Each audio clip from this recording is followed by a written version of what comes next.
Olá, sejam bem-vindos ao nosso Luz, Câmera, Pulsão, os encontros de cinema e psicanálise, nossa reunião do mês de setembro de 2023, que trouxe o filme Triângulo da Tristeza, né?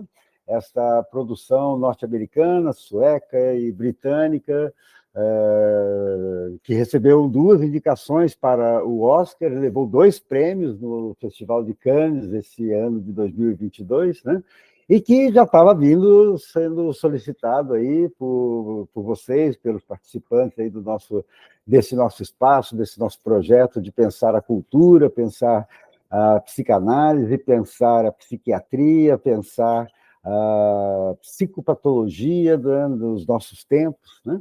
Nesse projeto que é apoiado aí pelo Espaço Cultural da nossa Associação Médica de Londrina e como uma realização do programa de residência médica em psiquiatria aqui da UEL, do Hospital Universitário aqui do Norte do Paraná. Portanto, sejam bem-vindos, né? Conheçam e acompanhem o nosso casal. Todos os meses nós temos uma reunião sempre aqui com vocês, e depois da reunião que tem sido feita agora, retomando os espaços ali, o espaço presencial, o formato presencial, nós temos feito essa gravação, tentando passar a análise que foi feita, e quem sabe até algumas das discussões que puderam estar sendo realizadas, né? Lá no nosso encontro presencial, né?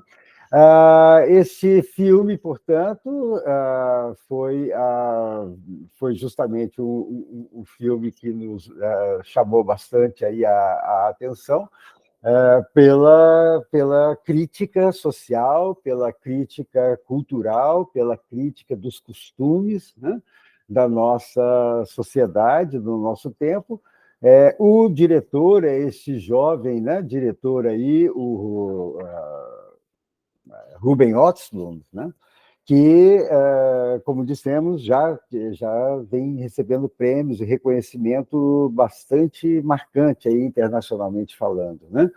E essa foi a segunda Palma de Ouro em Cannes, inclusive, que ele amealhou. Já tinha levado antes, né, uma premiação contundente com outra produção dele, né?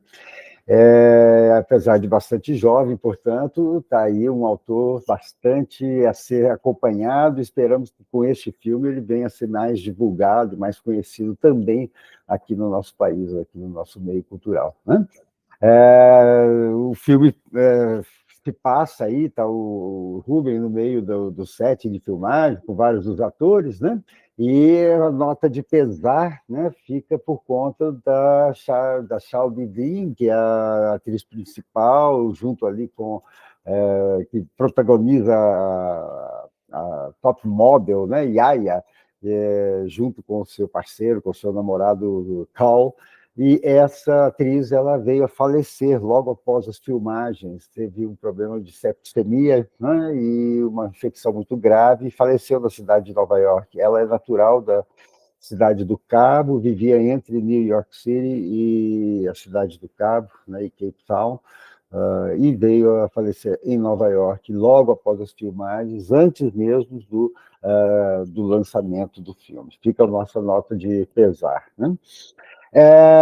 O Triângulo da Tristeza vai fazer com que a gente acompanhe um pouco, tem uma amostra do pensamento e da forma de fazer cinema do Oslo, né?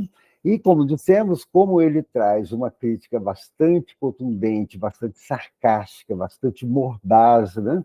Sem deixar de ser cômico e sem deixar também de ser contundente, né? Ele nos faz pensar um pouco, né? A gente vai ter como ponto de partida o clássico mal-estar na cultura ou mal-estar na civilização de Freud, tá? E a gente vai lembrar um pouco aqui que Freud define a cultura ou a civilização, já que estamos falando de um cineasta, né, que faz uma crítica à cultura e à sociedade, né, a cultura como sendo, para Freud, esse conjunto de aquisições humanas que nos diferenciam dos nossos ancestrais evolutivos, né, e que atendem a 2 finalidades: a proteção contra as forças da natureza e a regulação das relações entre os indivíduos. Né? Essa definição sintética que propõe Freud para o que é a cultura, o que é a civilização. Né? Pois bem, no nosso filme nós temos um iate, e nesse iate nós temos uma condensação de todos esses elementos, ou de vários desses elementos aí, característicos ou componentes do que se chama cultura. Né? Nós temos a tecnologia de navegação, nós temos materiais das embarcações, dispositivos mecânicos, eletrônicos, de informática, as bússolas, radares, GPS, ou seja, todas as aquisições da tecnologia, da civilização, buscando dar segurança, navegabilidade, eficiência, conforto, né? Nós temos muito luxo, as roupas caras, muitos funcionários a bordo, ingredientes muito caros para refeições muito sofisticadas, caríssimas, né? Nós temos os funcionários altamente treinados para servir com eficiência, especializados, né? Aguardando suas gorjetas, né? E nós temos os passageiros, como representante de um segmento da cultura e de uma elite, né? Uma elite bastante privilegiada, composta aí, representada entre os passageiros do iate, do cruzeiro de luxo, né? Por industriais, fabricantes de armamentos, milionários aí de toda origem, de vários países, tá? Top models da alta costura, como a Yaya e o Cal, convidados para enfeitar, para decorar, para trazer glamour, né? Ao cruzeiro, né? E apesar de toda essa sofisticação, apesar de esses recursos, né? Aí está o Oslo já trazendo a sua pegada, a sua ironia, né? Porque vai se instalar, apesar de tudo, de todos esses recursos, vai se instalar aos poucos um mal-estar na embarcação, para parafrasear aí o título do clássico de Freud, que nos inspirou a fazer esse comentário. Um mal-estar, portanto, na embarcação. Forças da natureza, né? Olha bem Freud falando sobre a gente se proteger da natureza e por isso a civilização. Justamente forças da natureza, uma tempestade em alto mar, né? Acabam transtornando tudo a bordo e, no final das contas, acabam contribuindo para naufragar o glamour. Antes do iate vir a naufragar, naufraga o glamour, né? Do jantar a bordo, né? Toda a elegância dá lugar a uma cena quixotesca, uma cena terrível de mal-estar a bordo, de enjoos, né? O filme é bastante sarcástico, bastante explícito nesse sentido, né? E, por fim, uma granada, justamente uma das granadas a armamento de guerra fabricada por um dos casais, né, presentes aí no cruzeiro, para os passageiros, né, do cruzeiro, e, ironicamente, explode uma granada que foi jogada por um bando de piratas, né, que iriam assaltar aí o iate, né? Trata de afundar também o próprio barco, né? E os poucos sobreviventes, né, vão parar aí numa praia do que parecia ser uma ilha deserta e longe de todos os confortos e privilégios que tinham na civilização. Ou seja, a civilidade dos náufragos é posta à prova, né? E nisso a gente vai para a abertura, né? Na abertura do filme começa antes desse, né? No primeiro tempo começa antes mesmo aí de começar este cruzeiro, né? Temos ali um teste de seleção de modelos masculinos que reúne belíssimos rapazes, né? Com seus torsos desnudos e que são humilhantemente avaliados ali por uma banca de insuportáveis selecionadores, exigentes, snobs, né? E como que esses avaliadores ali, parecem não se preocupar em rejeitar um modelo falando na sua frente, na frente dele, né? Que ele não serve porque ele é muito comum, né? Por que é que algum desses adones, desses moços lindos aí, precisaria fazer um botox, como sugeriu uma das das juradas, uma das selecionadoras ali, né? E ali a gente tem até uma dica, já é revelado o que significa o título do filme, né? Porque parece que Triângulo da Tristeza seria como é conhecida a glabela, né? Esse espaço entre os olhos da face, né? Ou seja, aí na abertura, o culto à aparência, o culto à imagem desses nossos tempos já é tema de destaque, já recebe um destaque, né? E isso vai marcar toda a narrativa do filme, toda a sequência, né? De etapas pelas quais vai passar o filme, né? Nós vemos aí ser citada, por exemplo, na abertura, uma das marcas, né, de alta performance aí, midiática, de alto valor agregado dos nossos tempos, né? E que, curiosamente, né, no site da Balenciaga no Brasil, você pode encontrar uma simples t-shirt branca, lisa, simples, tá? Por mais de R$ 10.000, né? E a ironia é justamente que essa marca é conhecida também por ter feito uma reciclagem de tênis, dando a eles uma aparência, ou aproveitando tênis velhos mesmo, né? Uma aparência assim, imprestável, de lixo mesmo, vendidos a fortunas, né? Com gente pagando caríssimo para ter um lixo, né? Pagando caro por um lixo, alguma coisa com aparência de lixo. E o Oslo, do diretor, vai nos mostrar esse paradoxo, vai fazer dialogar o luxo e o lixo em todo o filme, né? O filme é dividido em 3 partes, né? E que, eu diria, podemos ver nessas 3 partes do filme, pelo menos 3 denúncias, 3 críticas, 3 cutucadas, 3 provocações, vamos dizer assim, que o diretor nos apresenta no seu filme, né?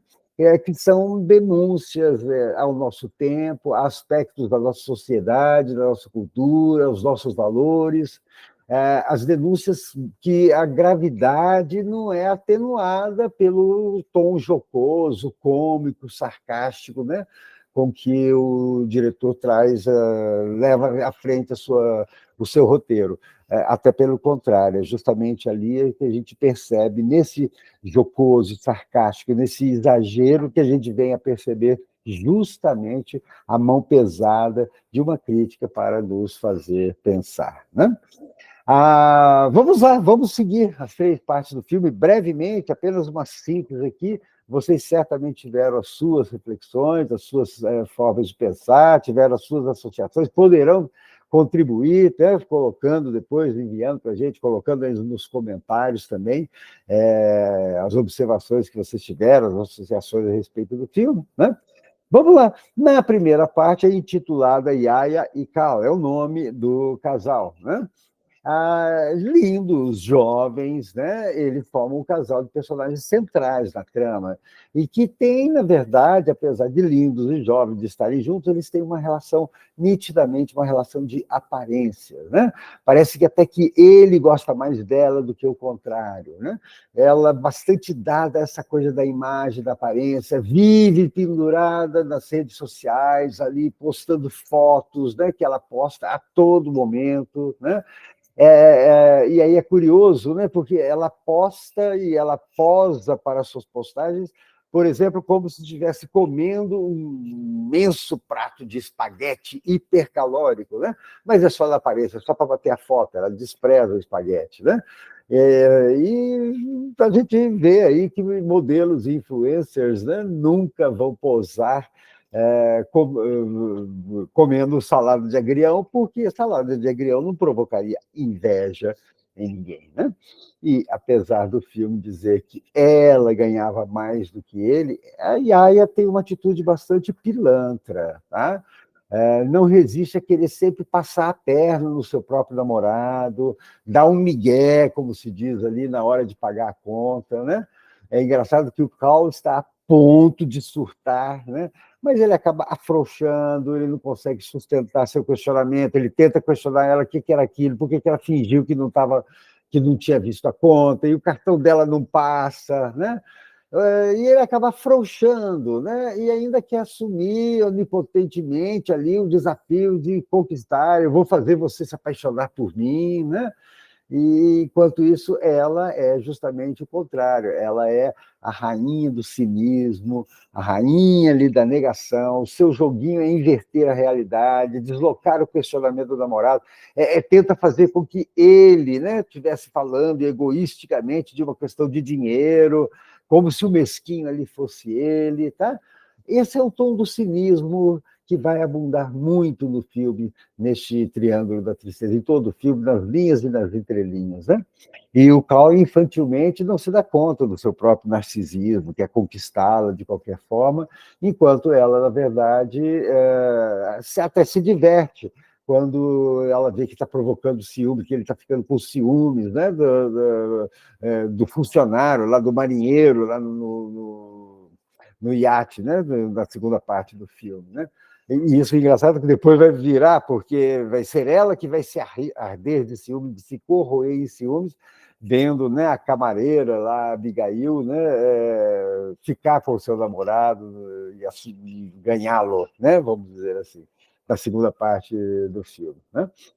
Então, a gente pode dizer que, nesse primeiro momento, uma primeira chamada de atenção do filme para nós é com relação a essa questão dos identitarismos, dos discursos identitários. Tá?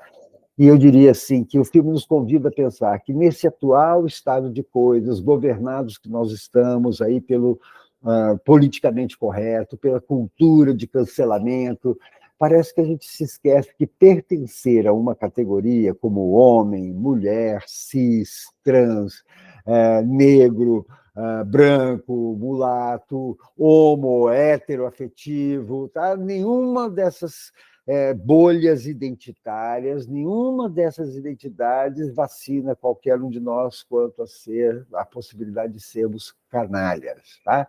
Ninguém é vacinado contra ser canalha por causa do seu nicho identitário.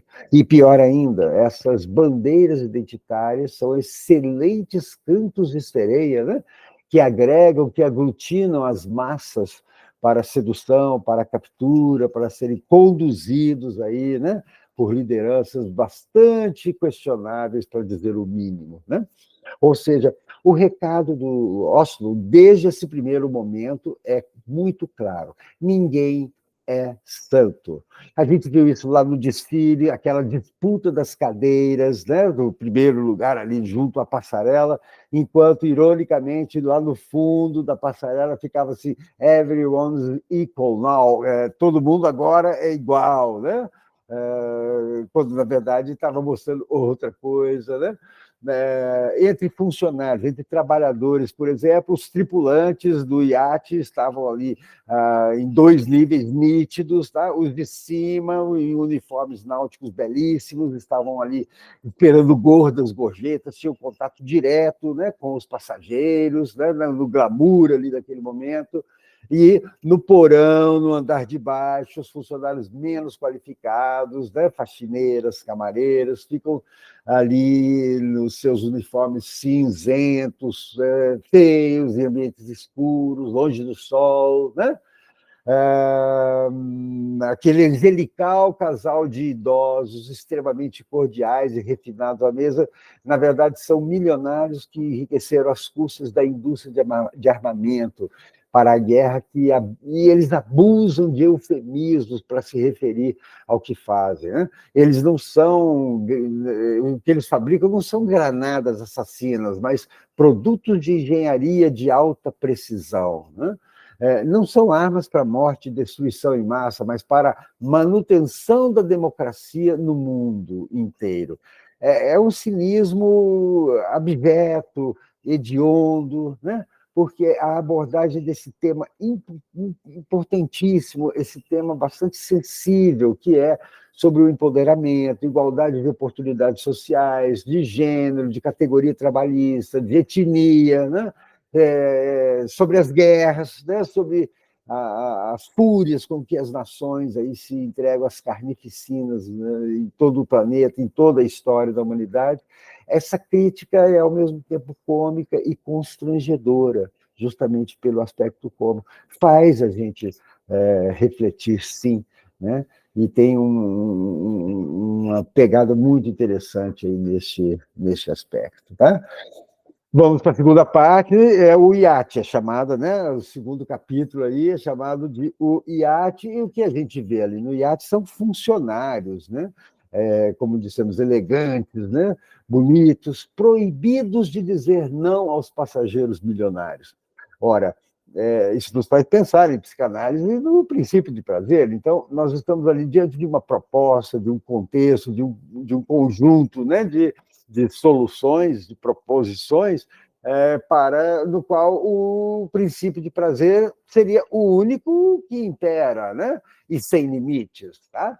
E isso significaria atender todos os caprichos dos passageiros. E é o que a gente vê acontecer. Então, de repente, uma madame lá, por um mero capricho, fala para todo mundo, para o que está fazendo, eu quero vocês todos aqui dentro da água. Né? Aproveitem o momento. Que motivada por quê? Uma atenuação de culpas ou uma diversão sádica, gozando do seu poder de impor aos empregados um constrangedor faz de conta de como se todos fossem iguais, né? Então, assim, a resposta é yes, madam, tá? Todo mundo vai para dentro da água, tá? Uma outra quer enxergar que as velas do iate estavam sujas, quando, na verdade, o iate era motorizado, nem tinha velas, né? Mas aí, yes, madam, né? O barco da vela, a gente vai mandar limpar as velas, né? Um funcionário está sem camisa, fumando no deck, e o Cal vai lá e reclama com a chefe da tripulação, na verdade, motivado só pelos ciúmes mesmo, e yes, sir, o funcionário é mandado embora, vai embora do iate, tá? E dá margem até para um constrangimento, aí parece que o Cal quer se dar conta do que fez, né? Quer ter algum sentimento de culpa, mas a ordem foi dada e assim por diante. Ou seja, nós ali estamos justamente falando do império do limite de prazer, absolutamente sem quaisquer limites. Né? É um ambiente realmente de inimaginável ostentação. Na loja, na boutique do iate, tem um anel de noivado sendo vendido por 28 mil euros, né? A Nutella chega de helicóptero, jogada numa maleta à prova d'água, buscada por um bote, Nutella, né? Dezenas de funcionários limpando o piso, cuidando do conforto da tripulação o tempo inteiro, obriga a gente a perguntar quanto custa por dia, quanto custa por hora, né? A manutenção de um barco desse. Né? Ou seja, o Oslo nos escancara o luxo, tá? Enquanto a gente vai ter que se lembrar de que nesse nosso mundo, tá? Por exemplo, o World Inequality Report de 2022 traz dados, por exemplo, do tipo que vivemos num planeta onde os 10% mais ricos da população global controlam 76% da riqueza mundial em 2021, né? 50% mais pobres, né, possuem apenas 2%. Né? Ou seja, esta concentração de riquezas também é produto da civilização. E isso vai ter um papel muito forte, né, ali no filme, sem qualquer sombra de dúvida. O problema é que, com esses números hediondos, tá, nós continuamos indiferentes a esses números trágicos, a essa desigualdade social, a essa injustiça social, a essa desigualdade de oportunidades, né? Da mesma maneira que no iate, enquanto a tempestade está sacudindo o barco e os outros passageiros começam a vomitar, a passar mal, outros que estão ali no jantar prosseguem seu jantar como se nada tivesse acontecendo, indiferentes ao que está acontecendo em volta deles, né? Como se o elegante iate não estivesse se transformando numa latrina, num imenso vomitório coletivo, né? E essa denúncia da indiferença vai sendo levada, e é essa tônica dessa segunda parte do filme, vai levando, vai sendo conduzida para um clímax, um ponto clímax, que, em plena tempestade, o capitão e o milionário, numa sequência antológica, hilária e, ao mesmo tempo, trágica, eles se trancam completamente bêbados na cabine de comando e ficam disputando frases ideológicas de efeito, né, pinçadas ali da internet, cada um com o seu celular, pinça uma frase de efeito, um cita John Kennedy, o outro cita Marx, um cita um filósofo de direita, o outro cita Lenin, tá? Pinçadas enquanto a tempestade está açoitando ali o iate. Né? A nota cômica ainda fica mais nítida ainda pelo fato de que, no enredo, o capitão é norte-americano e é comunista, se diz marxista. Né? O russo, milionário russo, é assumidamente capitalista. Ou seja, é uma ruptura total com clichês, um embaralhamento completo dos perfis identitários, tá? Deixando para nós pensar que o importante é lacrar, é que a minha frase de efeito suplante a do outro, tenha mais likes, tá? O meu narcisismo me bloqueia na percepção de que eu estou apenas inflando a minha própria bolha social, e com isso vem justamente esta crítica às ideologias, essa segunda provocação, essa segunda denúncia, né? Em que medida vem a denúncia? Porque é mais importante, então, para eles defender-se e encontrar o seu nicho, a sua bolha, o seu slogan, o seu mantra ideológico, tá? E dane-se que a humanidade siga a deriva. Dane-se a história. Tá? Dane-se o fato que a civilização humana, isso é fato histórico, né?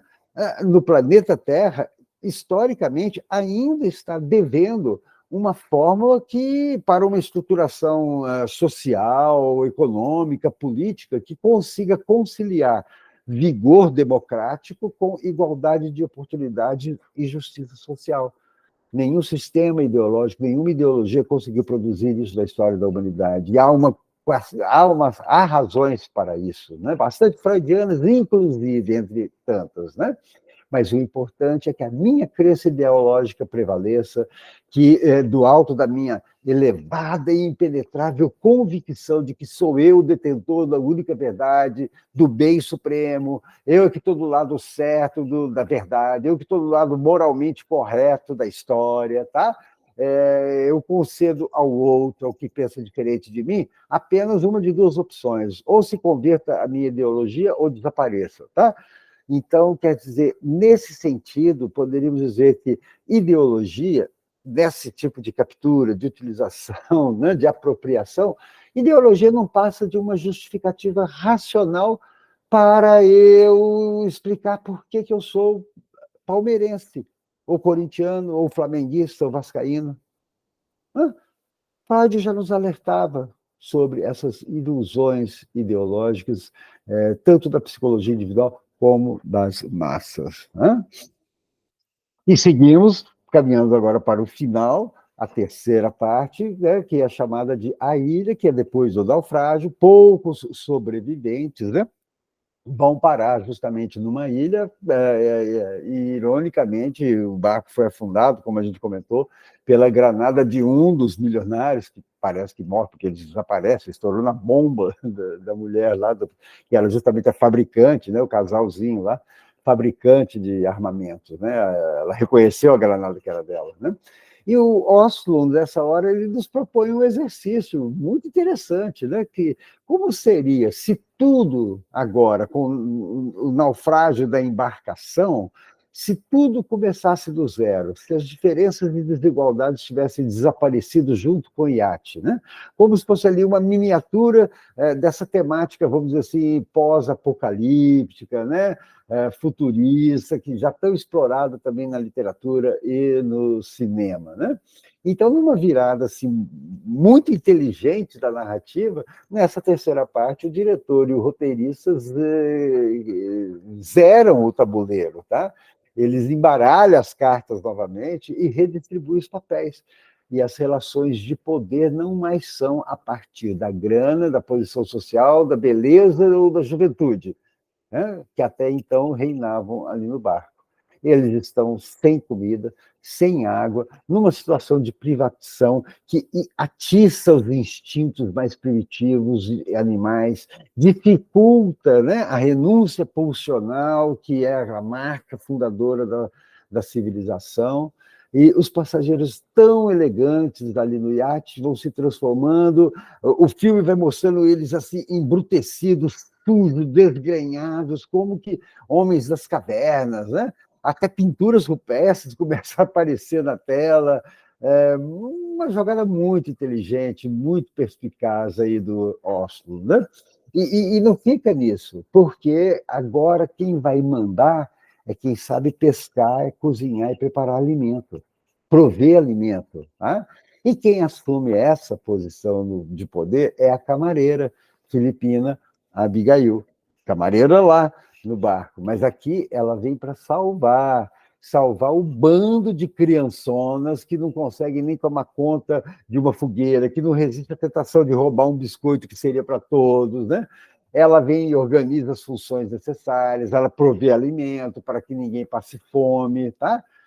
Mas ela cobra caro por isso. Antes da gente se entusiasmar um pouquinho com uma, né, revolução proletária aí, ela vai mostrando as garras de fora também. Ela cobra caro a sua parte, ela não demonstra remorso, sentimento de culpa nenhum quando ela vai repartir a riqueza produzida, né? De forma bastante desigual, bem favorável para ela. Um para vocês, um para mim. Outro para vocês, um para mim. Ela se aposta da melhor instalação para dormir, né? Um container que estava lá, que eles acharam na praia.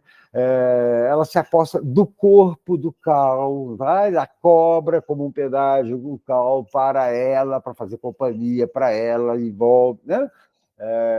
Sem nenhum indício ali de constrangimento.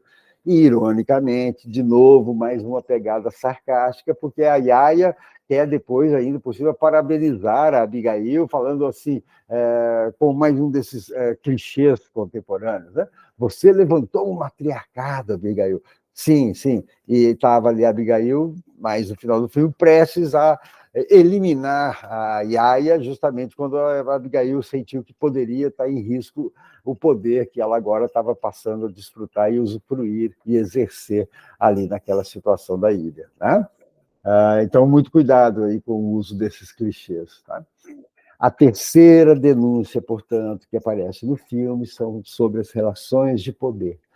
Porque quando se trata de relações de poder, os nossos ideais éticos frequentemente sucumbem diante da oportunidade de aproveitar-se do outro.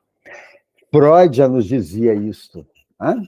Freud, lá no Mal-Estar na Civilização, no Mal-Estar na Cultura, ele já colocava, já dizia que se as circunstâncias forem favoráveis, a agressão cruel do bicho-homem vai se manifestar, desmascarando os seres humanos como bestas selvagens que nem sequer respeitam aos membros da sua própria espécie, né?